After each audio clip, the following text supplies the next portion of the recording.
इस बुलेटिन के प्रायोजक हैं योगमणि इंस्टीट्यूट ऑफ नर्सिंग।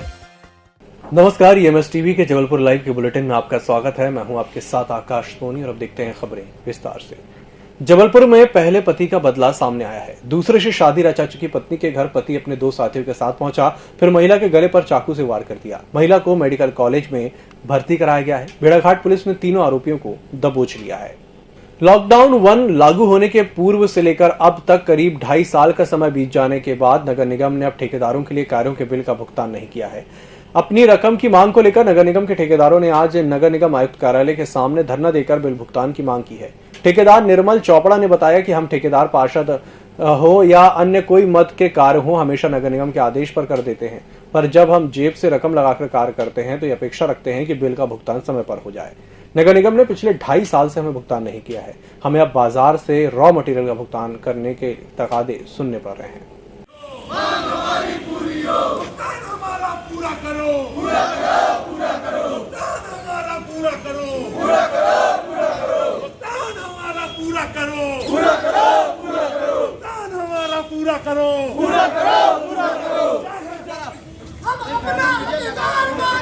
नहीं किसी से भीख मांगते, नहीं किसी से भीख मांगते। लेकिन 2-2, 2.5 साल से भुगतान लंबित है हम लोगों का। और कभी भी जब त्यौहार आता है तो 10% ले लो, 5% ले लो, ऐसी पोजीशन बनाई जाती है। तो हम लोगों को 10-5% से कुछ भी नहीं होना है। हमारी बहुत ज़्यादा समस्याएं हैं, तो हमको पूरा भुगतान किया जाए, हमारी मांग ये है। और दूसरी जो लंबित फाइलें हैं, जो सालों से पेंडिंग है, जो हम काम कर चुके हैं, वो सैंक्शन नहीं हो रही है, ऑडिट नहीं हो रही है, वो सब फाइलों का भी हमारा पूरा हर प्रकार का निराकरण करें। हमारी मांगे हैं, जो भी हमारी पूरी मांगे पूरी करें, तभी हम यहाँ से धरने से उठेंगे। नगर के पूर्व कांग्रेस पार्षद द्वारका प्रसाद मिश्रा के द्वारा निगम आयुक्त को एक ज्ञापन सौंपकर यह आरोप लगाया गया है कि वर्षों पहले नगर निगम ने जिस जमीन को अतिक्रमण से मुक्त करवाया, पानी टंकी और अन्य जनहितैषी सुविधाओं का निर्माण करवाया था, अब उसी जमीन पर निजी निर्माण कार्य करने के लिए नक्शा पास कर दिया गया है। उन्होंने कहा कि ये एक बड़ा घोटाला है, इसकी उच्च स्तरीय जांच की जानी चाहिए। यादव समाज, पटेल समाज, बहुत से समाज ने वहाँ पे कब्जा किया हुआ था। तो 2003 में जिला प्रशासन और नगर निगम प्रशासन दोनों का संयुक्त दोनों ने कार्रवाई की और वो वहाँ पे जितने कब्जे थे सब हटाया। और उनने ये बताया कि ये मध्य प्रदेश घास मत की ज़मीन है। 1.69 हेक्टेयर मतलब 3.5 से 4 एकड़ ज़मीन है। और उसमें 181, 182 और 183 खसरा आते हैं। और उस समय अतिक्रमण करने के बाद जिला प्रशासन ने नगर निगम को इस ज़मीन का अधिपत्य भी सौंप दिया था। परंतु आज 2003 से 17 साल हो गए। वहाँ पे फिर बीच में हमने पानी की टंकी बनवा दी, वहाँ पे सामुदायिक भवन बनाया गया और जिला प्रशासन की तरफ से वहाँ पे सरकारी स्कूल भी बनाया गया। परंतु अभी भी 2 से 2.5 एकड़ ज़मीन खाली है। भू माफिया द्वारा वहाँ पे नगर निगम के माध्यम से नक्शा पास करा लिया है, जबकि ये अवैध कार्य है। यहाँ पे नगर निगम को नक्शा नहीं पास करना चाहिए। जबलपुर शहर में ये वाकई में एक बहुत बड़ा घोटाला है और आज हम और हमारे साथी पार्षद दिनेश सिंगरौल जी नगर निगम कमिश्नर के पास पहुँचे और भू माफिया से संबंधित जुड़े लोगों की शिकायत करी। एक बहुत बड़ा मामला ये है कि नगर निगम ने जिस ज़मीन को 2003 में लोगों के आधिपत्य से छुड़ाकर अपना स्वयं का कब्जा किया और लोगों के लिए सरकारी मूलभूत सुविधाएं, पानी की टंकी, सामुदायिक भवन, स्कूल का निर्माण कराया, उसी ज़मीन पे नगर निगम द्वारा 15 साल बाद नक्शा पास कर देना, ये निश्चित रूप से एक बहुत चिंता का विषय भी है। और इस शहर में अगर ये मान लो काम गुमराह तरीके से भी किया गया, तो जब नक्शा पास होता है तो साइट सुपरविज़न होता है, साइट देखी जाती है। तो कहीं ना कहीं से इस मामले में पूर्ण रूप से मुझे लगता है कि निगम के अधिकारी कर्मचारी। केंद्र सरकार के द्वारा लाए जा रहे इलेक्ट्रिसिटी अमेंडमेंट बिल के विरोध में आज प्रदेश भर के लगभग 15,000 बिजली कर्मी हड़ताल पर रहे। इस हड़ताल के चलते प्रदेश के 1,59,00,000 उपभोक्ताओं को परेशानी हो सकती है। National coordination committee of electricity employees and engineers के आह्वान पर यूनाइटेड फोरम के तत्वाधान में एमपी के सभी बिजली अधिकारी और कर्मचारी हड़ताल पर रहे। बिल के विरोध की ओर अपनी 15 सूत्रीय मांगों के समर्थन में 2 से 5 अगस्त तक विद्युत कर्मी United forum for power employees and engineers के द्वारा चलाए जा रहे जागरूकता अभियान के तहत काली पट्टी लगाकर विरोध दर्ज करा चुके हैं। विद्युत अधिनियम 2021 जो केंद्र शासन द्वारा निजीकरण का वो उसके विरोध में किया जा रहा है। Yogmani institute of nursing, Jamdar hospital Jabalpur, nursing के क्षेत्र में करियर बनाने का सुनहरा अवसर। प्रवेश प्रारंभ BSc nursing, post basic BSc nursing, GNM. पता 198/2 Raigwa, ward number 72, Arihant warehouse के पीछे, पाटन बाईपास चौक के पास, जबलपुर।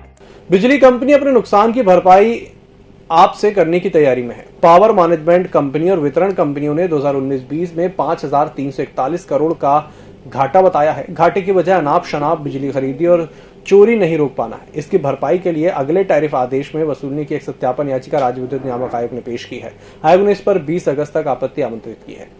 जबलपुर में मारपीट की थाने में शिकायत करने पर युवक की डंपर से कुचलकर हत्या कर दी गई। युवक आरोपियों की शिकायत कर थाने से लौट रहा था। आरोपी कच्ची शराब और रेत बेचते हैं। युवक ने घर के सामने शराब पीकर हंगामा कर रहे आरोपियों को मना किया था। इसी बात पर उनके बीच विवाद हुआ। तिलवारा पुलिस ने 5 आरोपियों पर हत्या का मामला दर्ज कर लिया है। जबलपुर पनागर विधायक और उनके समर्थकों ने एक ऐसे फर्जी अधिकारी को पकड़ा जिसने लगभग 400 लोगों को राजस्व विभाग का अधिकारी बताकर ठगी को अंजाम दिया। पनागर विधायक के समर्थकों ने राजकुमार दुबे को लंबी मशक्कत के बाद आज रंगे हाथों उस वक्त पकड़ा जब वह एक व्यक्ति को अपना ठगी का शिकार बनाने जा रहा था। विश्व आदिवासी दिवस के मौके पर शहर के आदिवासी समाज ने बिरसा मुंडा की प्रतिमा पर माल्यार्पण कर याद किया। साथ ही सरकार की आदिवासी समाज की नीतियों के विरोध में पोस्ट कार्ड लिखकर विरोध जताया। आदिवासी अगुवाई करने वाले नेताओं का मानना है कि सरकार चाहे कोई भी रही हो, आदिवासी समाज का हमेशा से दोहन ही किया है। आज भी वर्तमान सरकार आदिवासी समाज की अनदेखी कर रही है। आज पूरे प्रदेश में आदिवासियों पर अत्याचार हो रहे हैं, लेकिन उनकी सुनने वाला कोई नहीं है। के अधिकारियों का अधिकार का मामला हो, चाहे उनके स्वास्थ्य का मामला हो और चाहे उनके स्वास्थ्य का मामला हो, ये सारी चीज़ों से आदिवासी तो पहले से 2-4 हो रहा है। उसके ऊपर ये हमारी 9 तारीख का हमारा अपमान करने का सरकार का क्या औचित्य था। जब एक सरकार 9 तारीख को हमें आदिवासियों के बीच में जाने का मौका देती है कि हम उनके लिए कुछ काम कर सकें, तो आप हमको जाने से रोकते हो।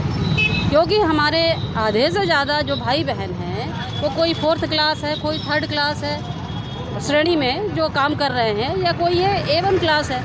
तो ये लोग आदिवासी समाज के बीच में अधिकारी कर्मचारी ना जाने पाएँ, ये उसके तहत ये एक गहरी साजिश है। इसलिए आज पूरे मध्य प्रदेश में मध्य प्रदेश सरकार का विरोध भी हो रहा है और जगह जगह कार्यक्रम भी हो रहा है। और हम अपने ज्ञापन के माध्यम से, अपने भाषण के माध्यम से सरकार तक अपनी बात पहुंचाने का प्रयास भी करेंगे। अगर सरकार, हम लोग ये देख रहे हैं कि ज़्यादातर शिकार आदिवासी ही हो रहा है। जबलपुर के तिलवारा घाट में स्थित गैवीनाथ के प्राचीन मंदिर में श्रावण सोमवार को विशेष पूजा अर्चना की गई। 400 साल पुराना कलचुरी कालीन ये मंदिर गोंडवाना साम्राज्य के समय अस्तित्व में आया था। गोंडवाना काल से लेकर वर्तमान समय तक इस मंदिर में धार्मिक अनुष्ठान और कार्यक्रम समय समय पर किए जाते रहे हैं। श्रावण सोमवार को मंदिर में भूतनाथ की झांकी का निर्माण कराया गया, जिसे देखने के लिए श्रद्धालुओं का तांता लगा हुआ था। भगवान शंकर के इस मंदिर में सोमवार को रुद्राभिषेक महाआरती का भी आयोजन किया गया। एक मंदिर सेवा समिति के लोगों का कहना है कि कोविड गाइडलाइन का पालन करते हुए मंदिर में कार्य किया जा रहा है।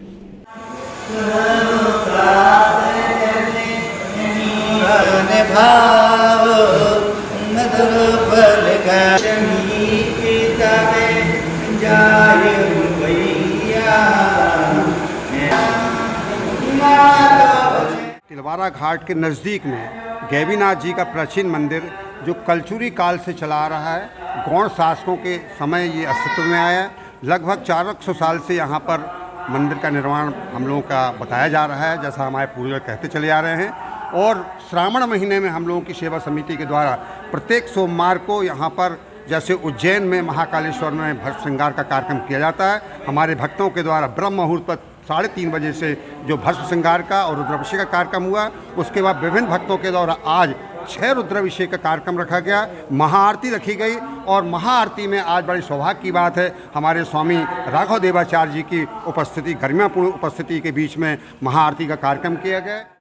इस बुलेटिन में फिलहाल इतना ही। इसी के साथ मुझे दीजिए इजाजत और देखते रहिए MS TV। नमस्कार।